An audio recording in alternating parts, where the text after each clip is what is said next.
किन किन बातों का खास ख्याल रखना है आपको? बचपन से ही मेरा सपना था कि मैं जल, थल या फिर वायुसेना में ही अपना करियर बनाऊं। इसमें मेरा बड़े भैया भी काफी सहयोग देते थे और हमेशा मेरा हौसला बढ़ाते थे कि मैं इस फील्ड में जाऊं। और अब तो वैसे भी एनडीए के एग्जाम सर पर है, ऐसे में मैं तो जुट गया हूं तैयारी में। अब बारी है आपकी।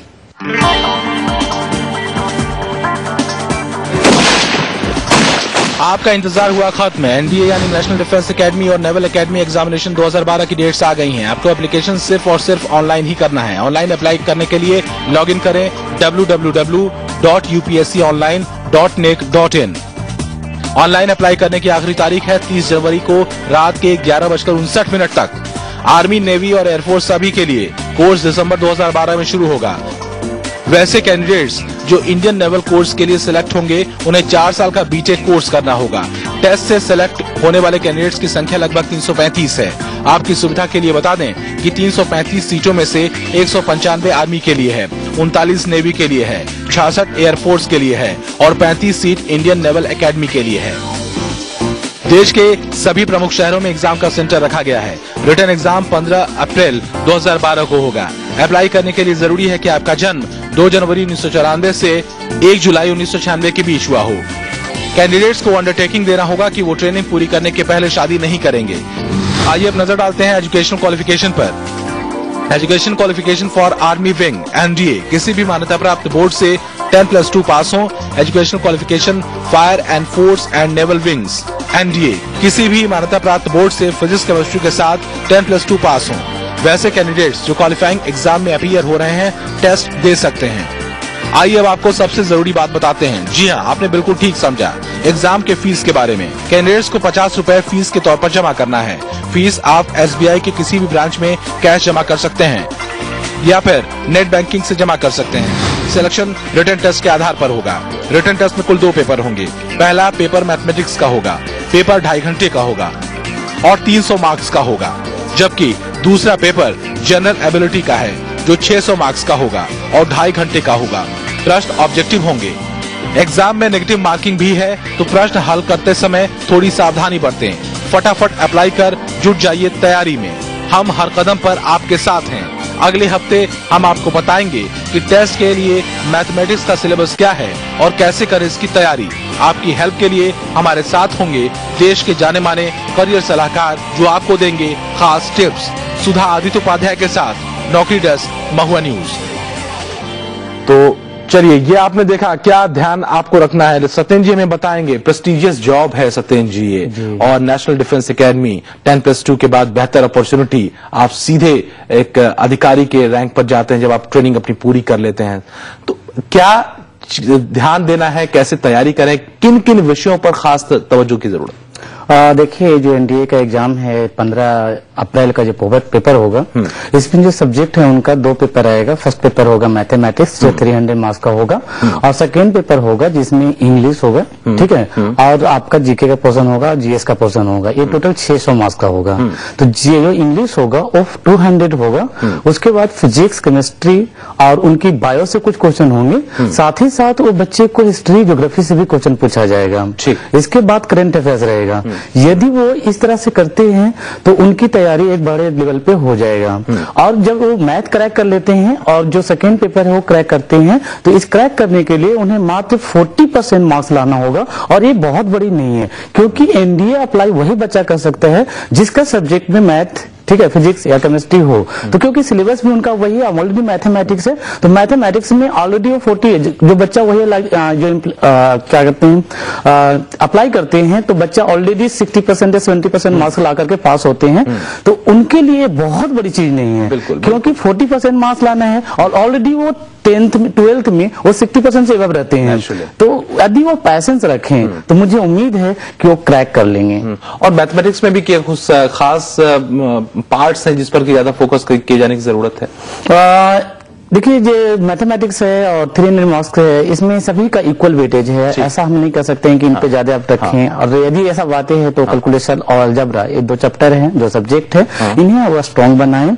और मुझे तो यही करना चाहूंगा उन लोगों को कि कम से कम हर जो सब्जेक्ट है उनके आज मैथमेटिक्स है, सभी मैथमेटिक्स है, प्रॉपर ढंग से एक बार रिवाइज कर लें, क्योंकि वो ऑलरेडी अभी स्टडी में है, इनके लिए कोई बहुत बड़ी चीज नहीं होगी, क्योंकि ऑलरेडी वो 12th दिए हैं और 12th में एक अच्छे परसेंटेज लाने की उम्मीदें भी होगी, और 12th पास करेंगे तभी वो इस पेपर में इस एलिजिबल हो पाएंगे, ज्वाइनिंग कर पाएंगे। तो इनकी ऑलरेडी प्रिपरेशन बहुत अच्छे ढंग से हो चुका होगा। तो ध्यान रखिए कि आपको बस करना इतना है, सत्येंद्र जी ने बताया कि आपको बस अपना विषय अच्छे से पढ़ना है और उसी के मुताबिक तैयारी भी करनी है, कुछ अलग से नहीं आने वाला है। अगर आप 10+2 का अपना सब्जेक्ट गंभीरता के साथ पढ़ रहे हैं तो यकीन मानिए आपके लिए एनडीए की राह भी आसान है। आपको हम बताना चाहेंगे कि अगले हफ्ते हम खास तौर पर आपको डिटेल में बताएंगे कि एनडीए के लिए मैथमेटिक्स का सिलेबस क्या है और उसकी तैयारी कैसे आपको करनी है। तो आप बिल्कुल देखना मत भूलिएगा अगले हफ्ते हमारा खास शो आपकी नौकरी, जो सिर्फ और सिर्फ आपके लिए है। और चलिए दूसरे पेपर की भी बात कर लेते हैं। दूसरा पेपर 600 मार्क्स का है, जनरल एबिलिटी इसमें आने वाली है। सिलेबस काफी वास्ट है, 600 मार्क्स हैं। जी। और इतनी बड़ी जो जनरल एबिलिटी में तो सबसे बड़ी कंफ्यूजन जो मुझे हमेशा होती है वो यही होती है कि इतने बड़े सब्जेक्ट को आखिर कहां से पढ़ा जाए और पकड़ा जाए। देखिए बच्चे को इसमें मेंटली ट्रिक लगाना होगा, ठीक, क्योंकि 200 मार्क्स जो है वो इंग्लिश से है और इंग्लिश उनकी 12th में कंपलसरी होती है, तो इंग्लिश की पोर्शन ऑलरेडी उनके स्ट्रांग होती है। रही बात 400 मार्क्स का, जो फिजिक्स और केमिस्ट्री और बायो से है, ठीक है, प्लस जीए के जो पोर्शन है, हिस्ट्री और जो ज्योग्राफी है और करंट अफेयर्स, ठीक है, उन्हें सिर्फ मेहनत करना है, वो है हिस्ट्री और ज्योग्राफी। उसके अगर टाइम नहीं मिलता है तो क्या करे, प्रीवियस 10 ईयर को ले और 10 ईयर के जितने भी सेकेंड पेपर का क्वेश्चन है उस क्वेश्चन को एक बार रिवाइज कर दें। यदि रिवाइज कर लेते हैं तो उन्हें इस प्रॉब्लम में कम से कम 50 से 60% क्वेश्चन हूबहू आने की संभावना होती है, और पास होने के लिए मात्र 40% चाहिए, ठीक है, तो ऑलरेडी 20% एक्स्ट्रा है नेचुरल। तो क्या, तो 10 ईयर्स को एक बार रिवाइज कर लें और ये इनके लिए बेनिफिशियल हो जाएगा। अब थोड़ा सा रास्ता और भी मिल जाएगा, किस तरह के क्वेश्चन आते हैं, किस पैटर्न क्या है एग्जाम का, वो भी इनको मिल जाएगा। और साथ ही साथ फिजिक्स में अच्छे नंबर ले लाए हो और जी इंग्लिश में अच्छे ले लाए, तो उन्हें मुझे नहीं लगता है कि मेरे लिए इसमें प्रॉब्लम आएगी, क्रैक कर लेंगे आप एनडीए। जी हाँ, एनडीए के बाद आइए देखते हैं दूसरी नौकरी। ये भी देश की जानी मानी संस्था है, दिल्ली मेट्रो रेल कॉर्पोरेशन, इसमें बम्पर वैकेंसी आई है। आइए देखते हैं कैसे आपको अप्लाई करना है। पदों की संख्या पर जरा गौर करिएगा, 811 पद हैं। ऑनलाइन रजिस्ट्रेशन की आखिरी तारीख पर भी गौर करिएगा, नोट कर लीजिएगा, 24 जनवरी, ज्यादा समय नहीं है, इसी महीने की 24 जनवरी। और जन्म को भी ध्यान से देखिए, आपकी जो आयु सीमा है वो किसके किसके बीच में होनी चाहिए। 2 जनवरी 1984 से 1 जनवरी 1994 के बीच आपका जन्म हुआ हो। और ज्यादा जानकारी के लिए आप लॉगिन कर सकते हैं www.delhimetrorail.com पर। और अब आइए देखते हैं डीएमआरसी में जॉब करने का सपना कैसे पूरा होगा, कैसे करें तैयारी, और कुछ खास बातें इस रिपोर्ट में। देश की जानी मानी संस्था दिल्ली मेट्रो रेल कॉर्पोरेशन में जॉब करने के लिए है गोल्डन अपॉर्चुनिटी। जी हाँ, बिल्कुल सही सुन रहे हैं आप, दिल्ली मेट्रो रेल कॉर्पोरेशन ने नोटिफिकेशन जारी कर दिया है। अप्लाई सिर्फ ऑनलाइन ही करना है। ऑनलाइन रजिस्ट्रेशन की आखिरी तारीख है 24 जनवरी 2012, जबकि by post printer registration slip पहुंचने की आखिरी तारीख है 31 जनवरी 2012। पोस्ट करने के लिए पता है DMRC limited, post bag number 9, Lodhi road, post office, नई दिल्ली 110003। ध्यान देने वाली बात यह है कि रजिस्ट्रेशन स्लिप पर इंक से साइन होना चाहिए, फोटोग्राफ होना चाहिए, अंगूठे का निशान होना चाहिए और डिक्लेरेशन होना चाहिए। रजिस्ट्रेशन स्लिप ऑर्डिनरी पोस्ट से भेजें। अब आइए नजर डालते हैं कौन कौन सी पोस्ट हैं। स्टेशन कंट्रोलर, ट्रेन ऑपरेटर की पोस्ट, कुल पोस्ट 411, सैलरी है 13,500 रूपए से 25,520 रूपए। क्वालिफिकेशन के तौर पर 3 साल का इंजीनियरिंग का डिप्लोमा हो या फिर किसी भी डिसिप्लिन में 4 साल की इंजीनियरिंग की डिग्री हो, या फिर फिजिक्स या मैथ्स में ऑनर्स किए हुए हों, या फिर फिजिक्स केमिस्ट्री मैथ के साथ बीएससी पास हों।